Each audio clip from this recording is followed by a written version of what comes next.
What's the story, Morning Glory? What's the word, Hummingbird? Thank you so much for clicking on my channel and for joining me for this review of 90 Day Diaries Season 5, Episode 1, Mamma Mia. This is another show that I have never watched before. So let's see how it goes. So let's get started off with Kimberly, from Kimberly and Usman slash Soldier Boy. So when we see Kimberly, she's in her house and she is ridding her house of anything that is Usman. She's getting rid of pictures, mementos, whatever, that reminds her of Usman. She's putting it in a big old box. She tells us that they broke up because they couldn't agree on the whole children thing, on whether or not to have kids. So, honey, I don't know if you remember, Kimberly, but we watched your journey with Usman, and you and Usman are not together because Usman doesn't want to be with you. I don't think it had anything to do with children. He used the children argument to try to break up with you, but it's not because y'all didn't see eye to eye on having kids. Y'all didn't see eye to eye on this whole entire relationship. He wanted out, you wanted in. So that's basically why y'all broke up.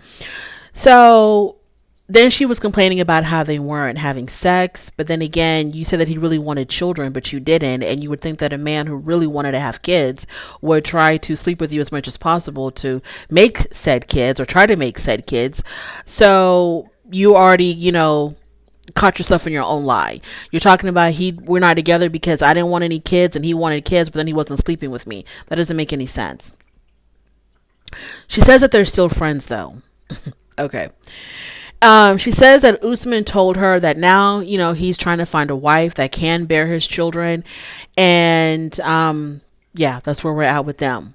She didn't even okay, so after that, she goes to see a psychic.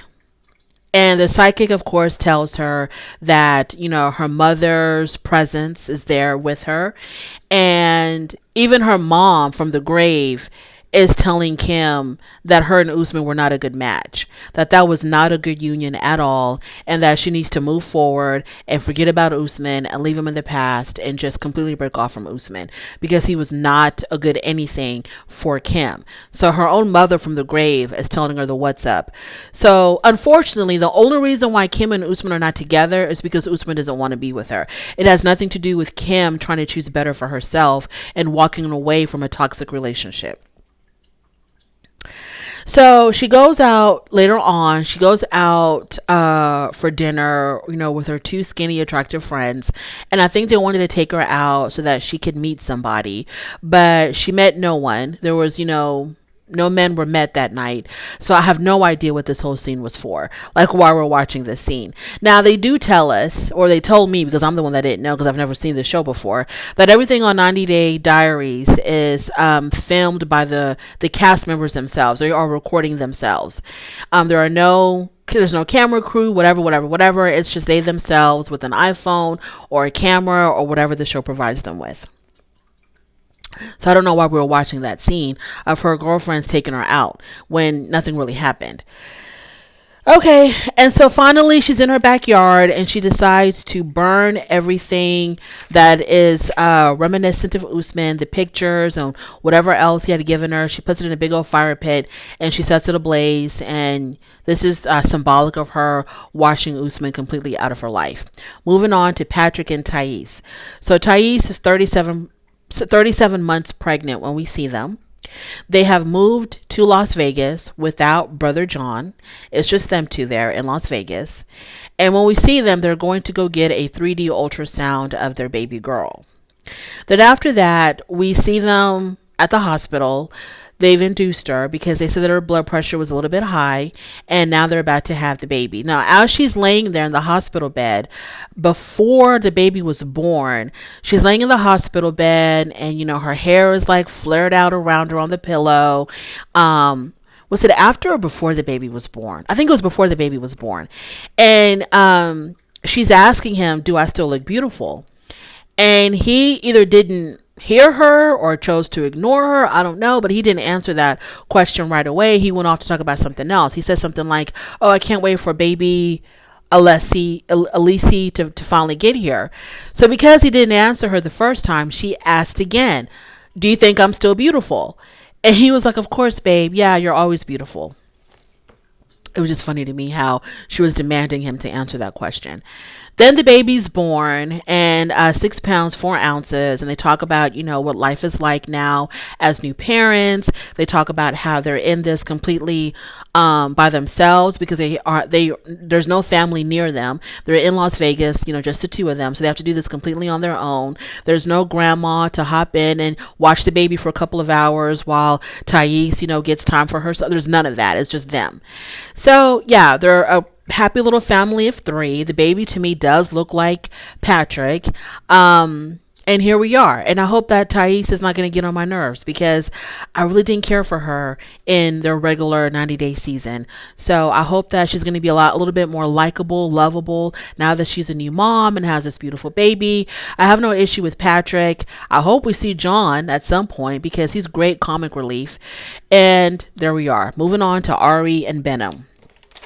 So they are currently living in Las Vegas, and Ari says that Benny doesn't have a job, but then she said he still does MMA. So I was kind of confused. Does he do MMA and not get paid for it? Like, what does that mean, that he does MMA but he doesn't have a job? I don't understand that. Or maybe it's not consistent income because he has to wait until there's a competition. I didn't get that.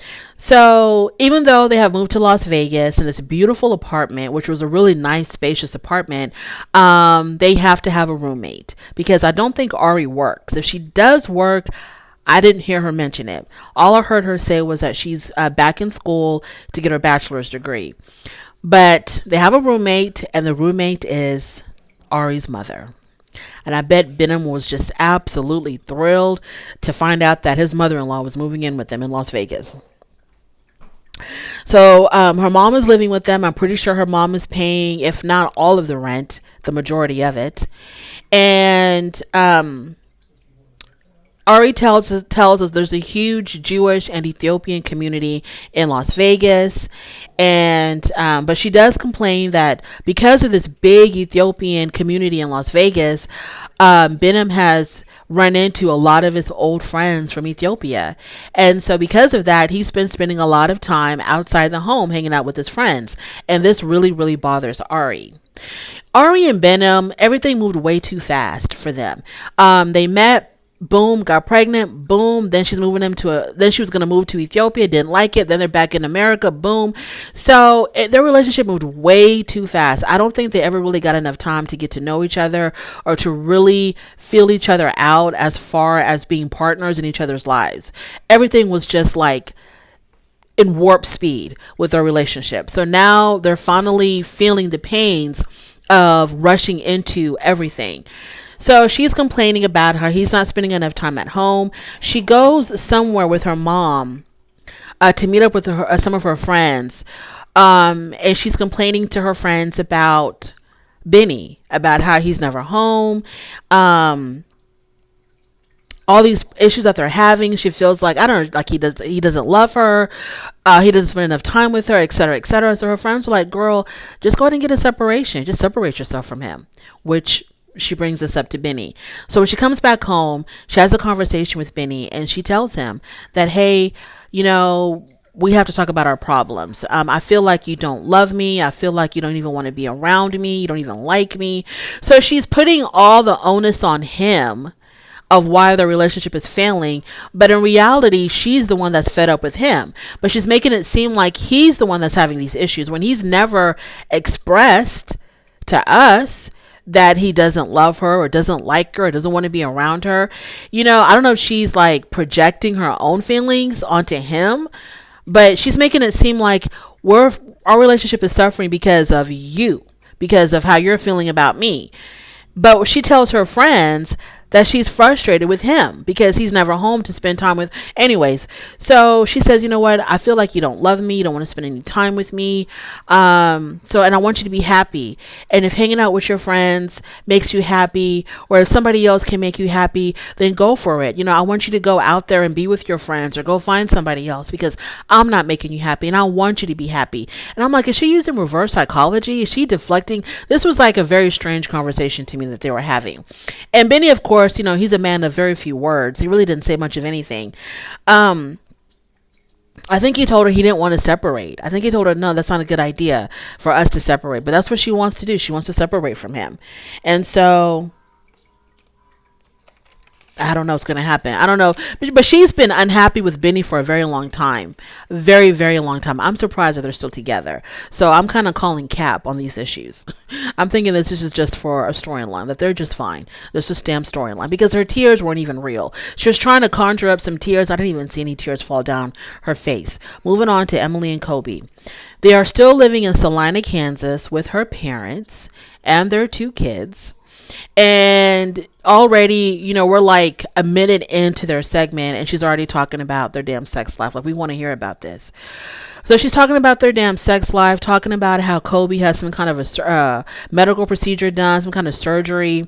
And because of that, things have gotten kind of cold in the bedroom.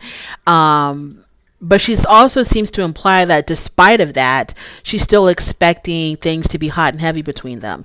And it's just not hot and heavy at all. So she's complaining how she really wants it. He really doesn't. And she's trying to think of ways to spice things up.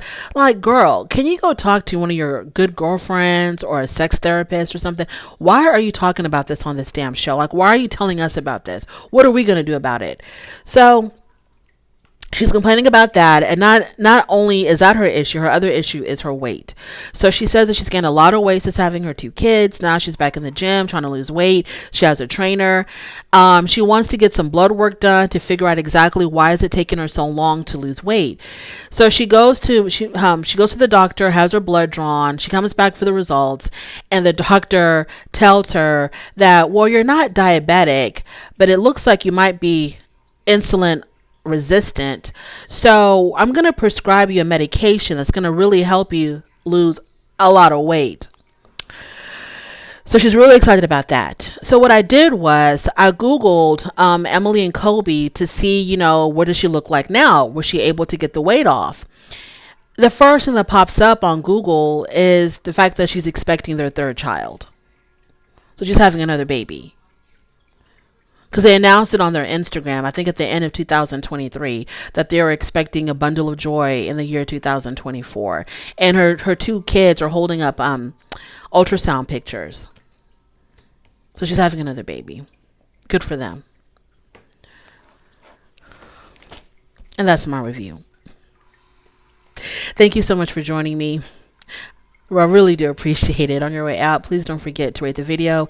If you like this content, please subscribe to my channel, and I'll definitely talk to you later. Bye.